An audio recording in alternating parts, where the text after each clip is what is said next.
Go. I'm Josh, and I'm very curious what we're going to talk about. Unbanked, and I've changed the topic of curiosity to something else, and we are odd places on the edge. And we're apparently not that curious anymore. I'm not that curious. However, I'm curious to know what you think about gentrification. What is it, first of all? What is it? It's a way to force people out of their homes and livelihoods. Okay. All right. At a high level. Okay. So I live out in the country, 7 acres. To force me out of my home is to change the laws, the zoning laws.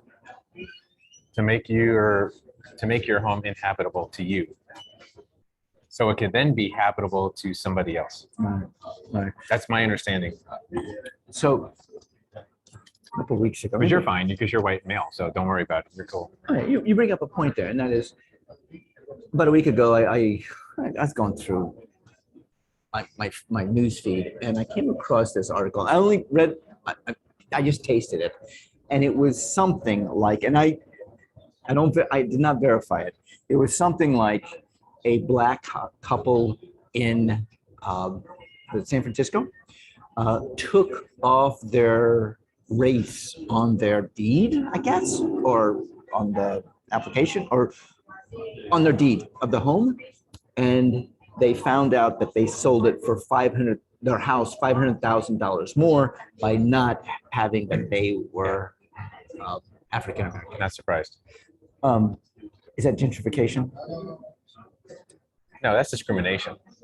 That's an example of the effect of systemic discrimination and Okay. racial discrimination. Oh, okay, so I don't think that's gentrification. I'm not the expert. so then gentrification is the act of moving people. Let's say with African Americans, moving them out of an area that maybe moving them out of an area or having them sell their homes in order to buy them and then flip and make money. Can we just stop being polite? I don't know what I don't know what it is. I feel like you're tiptoeing around it. All right, so tell me what it is. It's white people going into an area that white people consider to be slummy and poor and wretched.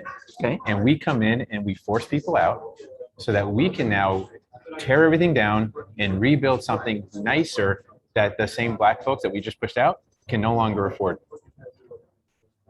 Okay. Again. And now, so it's a way to corral. It's like what we did with the Indians, Native Americans, where we're starting to put people on reservations. This is reserved for you, but not anymore. Now we're going to move you over here. It's kind of like what if you ever watched Office Space, what they did to Milton with the guy with the red stapler. They kept moving him from the nice cubicle, then he went into like a storage room, and then he went into the basement. That's gentrification. When it's white people doing it to black people and it's their homes, not their cubicles. Okay, so does it happen black people and for white people? Black people, because black people don't have power. They don't have systemic power. So what about like in South Africa, which it can happen there too, I suppose. Okay, it's people in power. In this case, in our country, it's white male doing it to other races. Wouldn't it be people with money and people not with money? Mm-hmm. Is this? I don't want to put a judgment on it. Is this kind? Is this kind? Is this civil? Is this civil? I don't believe so. No. I wouldn't put it as civil. No. This is. They will call it civil. The people in power, they're doing it. Yeah. They will justify. Like, what's the argument for it then? Hey, we're making the place more beautiful. Okay. We're prettying that. We're making it nicer. Not to force people out. We just want to make it nicer. But then by making it nicer, it becomes unaffordable. Okay. I was at about a week ago. I was at a holiday party, and a woman talked about food. Did we talk about this already? She talked. She was with Second Harvest. She talked about food. Food. Okay. Well, I mean, feeding people. And I asked her. I said, "What is the solution?" And she said, "Well, hunger in America is the symptom. The solution is to have affordable housing." Yes. Speaking of gentrification. Access to And, education and jobs. And and then the third one was higher wages. Yeah. With those three things, there's no hunger. then we would alleviate hunger. 100%. And But now the thing is, higher wages and housing, they're also symptoms of a cause. There's this cause and effect. You can keep going up the line. Okay. So then what is that the cause and effect of? Disparity, income disparity in our country? Would that be the cause and effect of that? So Income disparity. pick one of those things. So you want to talk about housing or you want to talk about living wage? Okay, let's go housing. Housing. So why are there so many homeless, right? That's what you're asking. Why do people not have affordable housing? Right. Because So there's a reason for that. they can't afford the housing. If they can't afford the housing, they don't have, they need to make more money in order to afford, or you bring the housing down so that they can afford being in something. My point is, you said that it moves up the ladder. Income inequality, I feel, is a cause and a symptom both. Everything is both a cause and a symptom. how do we solution-based, how do we not equal it out? I mean, how do we make it so that people can afford to live in a nice area? Give them higher wages? Oh, the government jump in and say, this is the minimum? Or, I mean, what we're doing now is we're setting it up where, no, I don't know what we're doing now. Which I did. We built a system where non-whites can't win. That can't.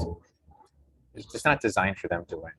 Some do. All right. So But you're it's not designed that way. you're saying brown and black and non-whites. Yeah. Are the workers of our society? Are the No. Let's just take 20th century.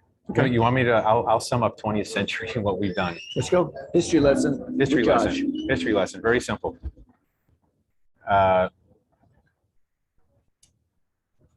We don't allow people of color to, for a long time, they couldn't own houses anyways.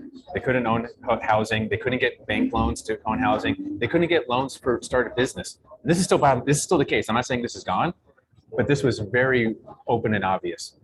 So what happens when they can't get the education, they can't get the access to the funds to go into business? What do? They get either menial jobs they can't live on, or they become entrepreneurs anyways. And what do they become entrepreneurs with? Illegal things. What else are you going to do? You can't get a legal loan to start a legal business. So you get into other things, drugs, things like that. Then what do? We launch a war on drugs, which was never about drugs. It's just a war on people of color. And then we say, bad people of color, you're dealing drugs, we're going to incarcerate you. So that just gave us an excuse to start mass incarceration, which started in the 70s and still goes on today. We incarcerate more people than any other country in the world by far. So all of this whole system is designed, it's brilliant actually, it's designed to make sure that people of color never, ever, ever get ahead. If they become entrepreneurs, we put them in jail. If they try and go the legal route, we don't allow them to even get loans. It's not designed to win. You're talking about racism. Absolutely. This is We were racism. found. Do you understand this whole country was not just founded, it was built on owning another human being based on the color of their skin. And then when that became illegal 100 years into our country's founding, and it existed for 200 years prior of the country's founding, Right. that we just then openly discriminated against them. So you're saying that So- now gentrification Yeah. is It's a symptom of our history. of all right. So where do we go? Where do we go from gentrification? So let's say we alleviate gentrification because people of color are able to vote now. So Mhm. how do we alleviate less. gentrification? We're trying to stop that too, but yes. All right. That's Yeah. another one. But that's why we're trying to stop it. When I say we, white males, that's why we're trying to stop people Because of color why? from voting. because Because they might change the laws, Okay. and then we're not going to be able to gentrify. So okay. So how do we move beyond gentrification? You know, where's the next? Because it's going from slavery. I mean, in your viewpoint, slavery to the point where we're at gentrification. Like, let's kick them out. You know, let's move them out, put them on the reservation somewhere else, Yeah. so that we can take that land, make as much money as we can, and then, you know, they're Make in a it good place. prettier, right? We were under this progress, pretty. We use all these other words. Yeah. And that people of color aren't allowed to participate in. That's gentrification history lesson from Josh on Banks. I have no idea if I even was a history lesson. Now I'm Josh. And we are Odd Places on the edge. Boom. On the edge of Yeah.